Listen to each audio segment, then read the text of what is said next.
has sent out a message. Each state has sent out a meaning with their results. And also collectively, if you put all that together, there is also another meaning. I think the fundamental takeaway for me from this election is that India wants a collaborative and a consultative form of government, and they do not want a government run by diktats, particularly a government run merely by 1.5 people. They want a consultative government, and that's exactly what the verdict has now forced political parties into a situation where they'll have to be consultative and collaborative. So that is why a lot of people are saying that the people not only voted in the government, they also voted in opposition. Yes, I think people were not really happy with the imbalance in parliament. They did not like this fact that the ruling party could get away with anything they wanted without any kind of debate or discussion. Even the spectacle of suspending about 150 odd members of parliament in the last session, I think that didn't go very well. People want parliament to function. People want parliament to be a debating house. People want the government to be put on the mat on issues. I don't think people want a free pass for the government, or however popular that leader is perceived by his followers or his party or even by the country. They don't want a free pass to anybody. So what message did Tamil Nadu send? See, Tamil Nadu is very clear, and I was very clear before the election, and I'm even clearer after the election, that they do not want a anti-federal, non-secular, one this, one that, kind of a government. They want a government which is secular, definitely respects the federal ethos of the constitution, and wants somebody who will appreciate the diversity of India. I think that is very, very crucial. You know, Tamil Nadu being, we have a linguistic identity. That identity and that cultural nuance had to be respected, and the sense was, and the sense is, that the BJP doesn't respect that. Because of this BJP's One India, now Bharat, that kind of a narrative sort of obliterates and pushes behind regional identity and linguistic identity. The Prime Minister focused on the cultural identity of Not really. It was all very symbolic, but if you look at the tone, tenor and functioning of the BJP, they really don't. Just because Sengol, these are all, the Sengol is a myth. There was really no, the Sengol is just a myth. I was given a Sengol after my election victory also day before yesterday. This is just a symbolic gesture where people would come and give you a gift, and this was to made into some sort of transition of power and all this. All that story didn't work. And to somehow to come and give us a dose of Hinduism in Tamil Nadu is a little, I thought, quite silly, because we are the most Hindu of all states. We have per square kilometer more temples than anywhere else in the world, and we break more coconuts every day. So you can't really out-Hindu us. And we are a Hindu people. A majority of the people are Hindu. They are very God-fearing, very ritualistic. And to come and thrust this version of Hinduism, which I always say is a very North Indian Sanskritized vegetarian version, upper caste vegetarian version of Hinduism on Tamil Nadu, then doesn't work.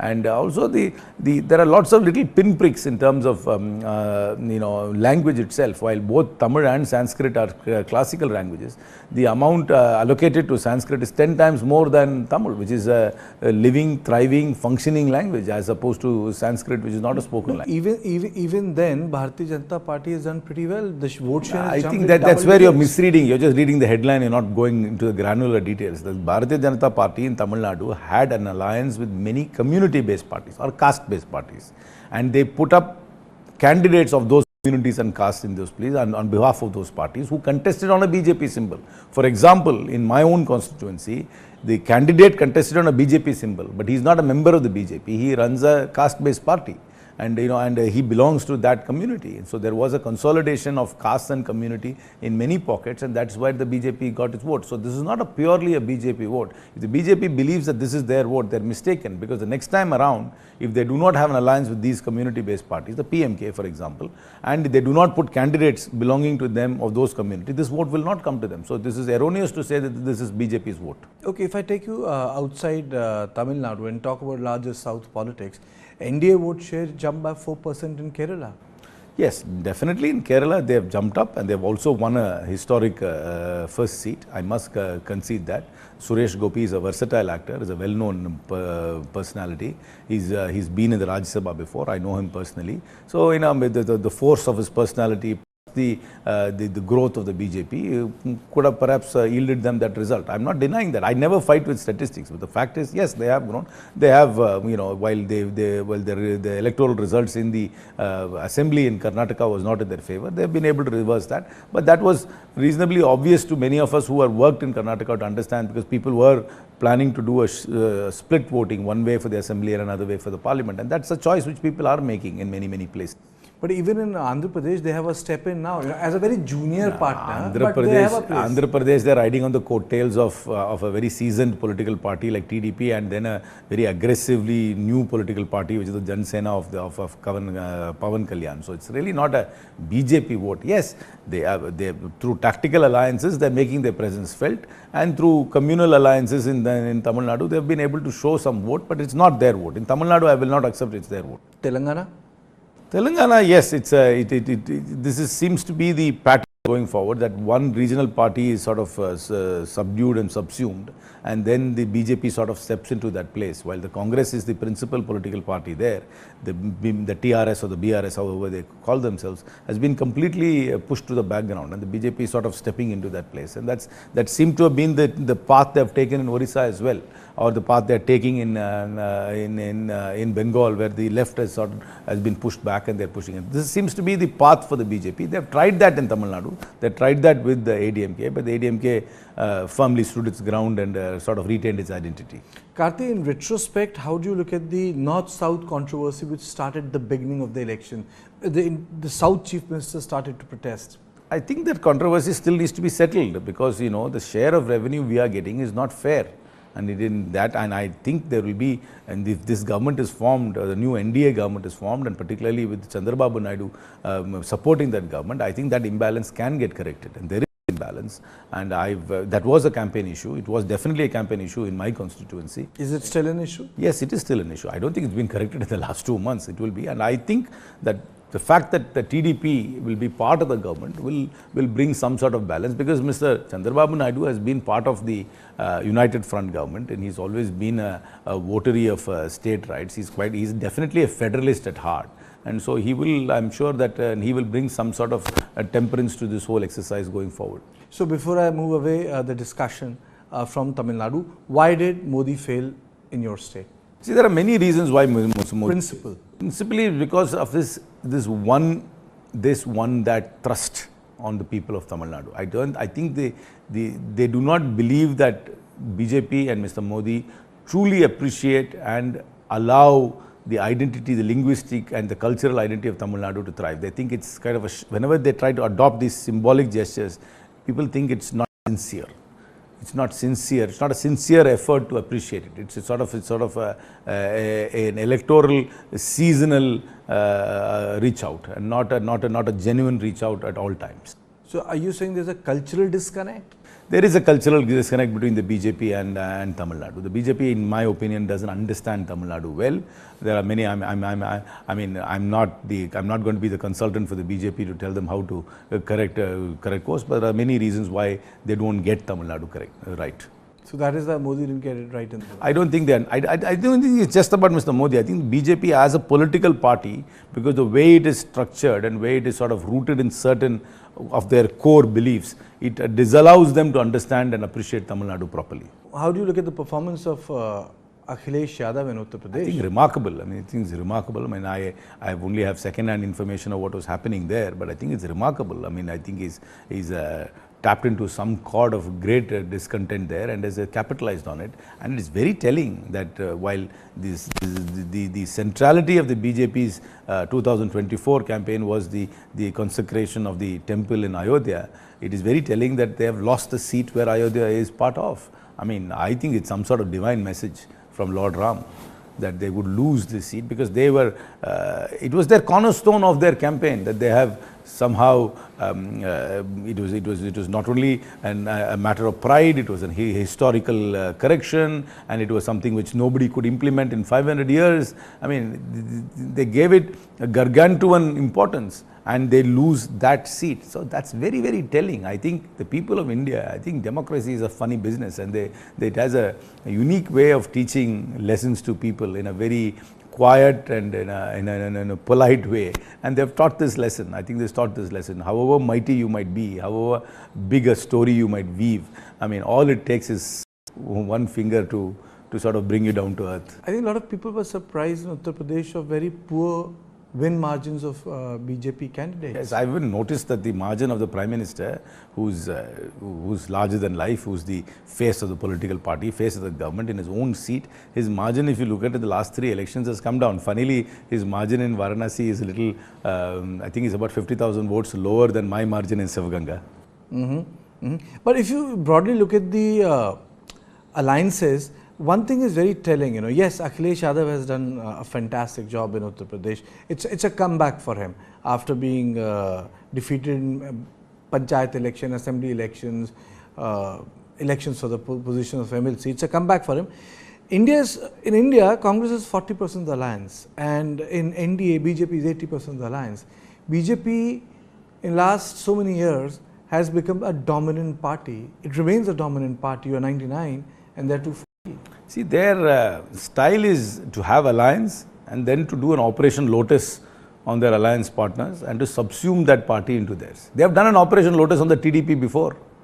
They have done an Operation Lotus on pretty much every political party. So that is their style of functioning, is to have an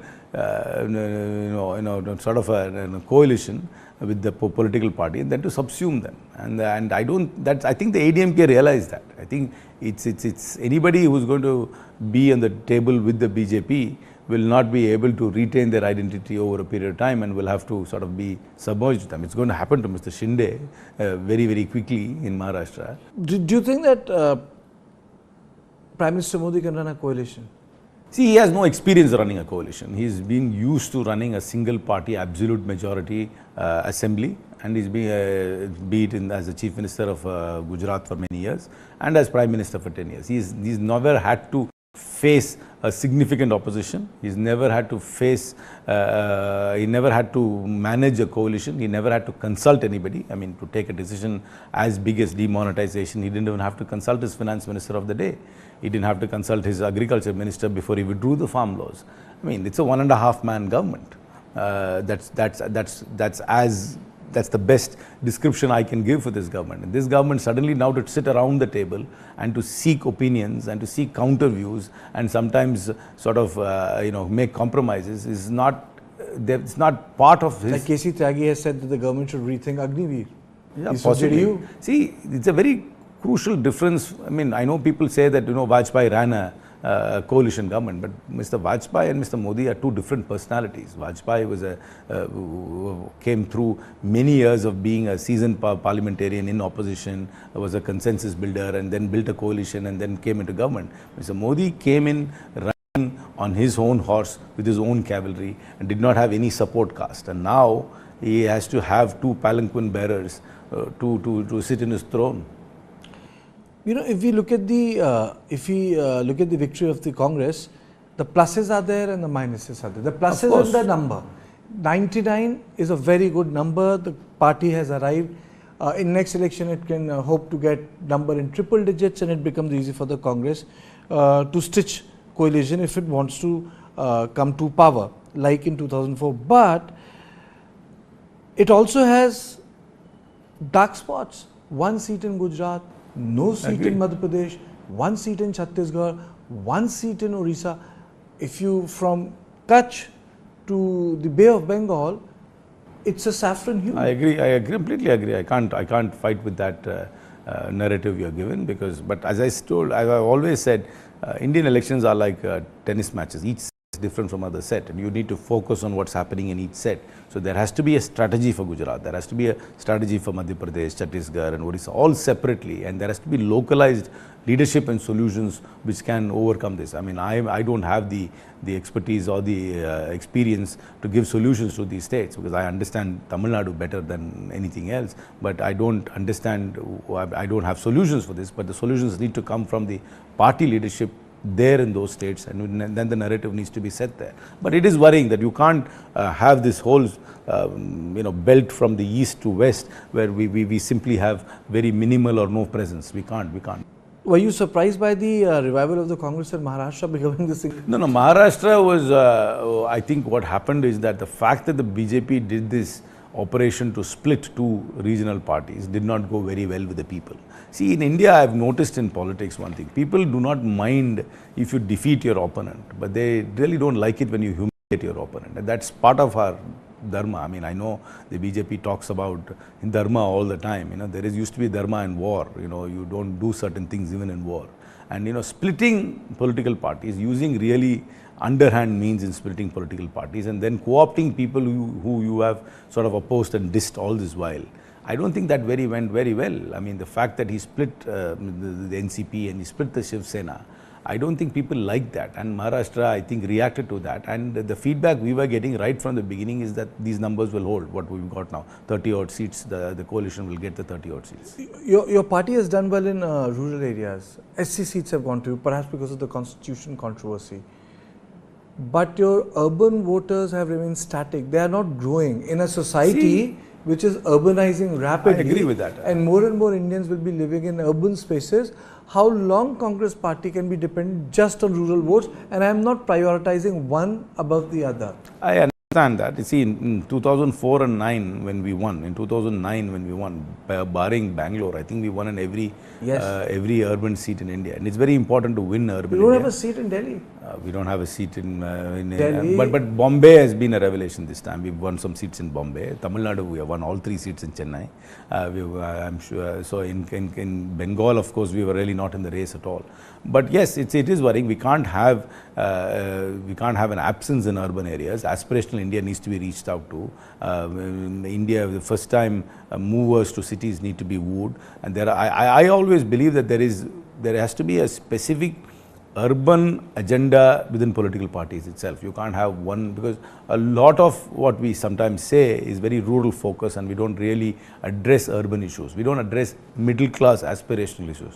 The aspiration to buy a house, the aspiration to go to a good school, which is most likely a private school.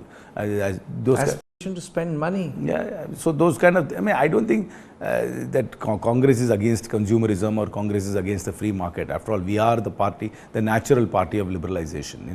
Whenever people tell me that BJP is right-wing, I disagree with that. BJP is not right-wing. BJP is not free market.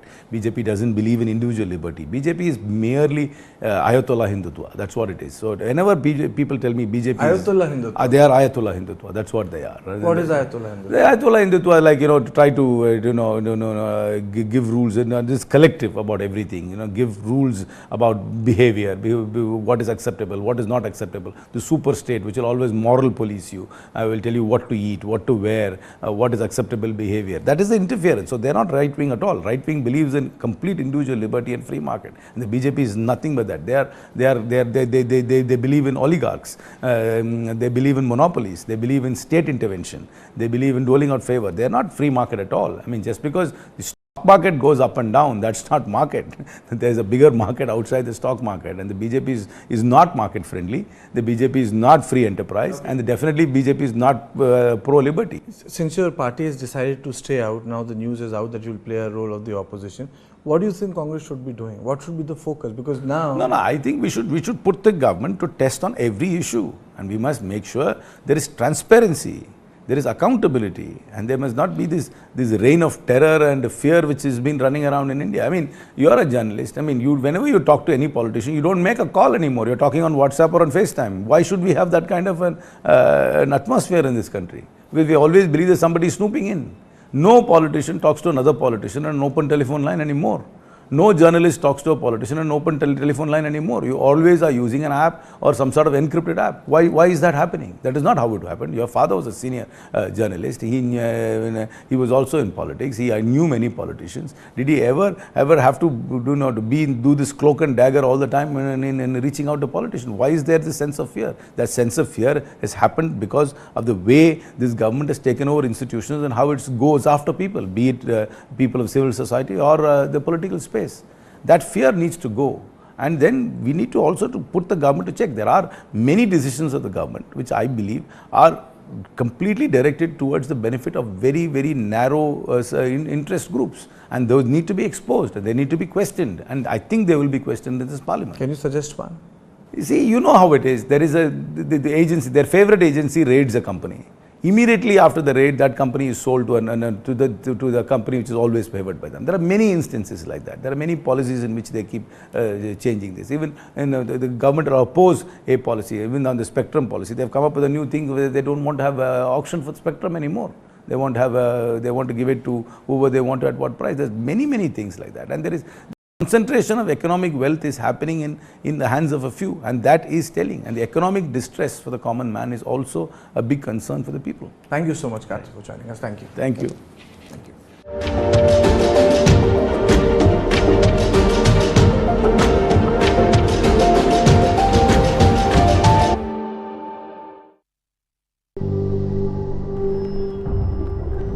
Helps beat sensitivity fast. Sensodyne Rapid Relief.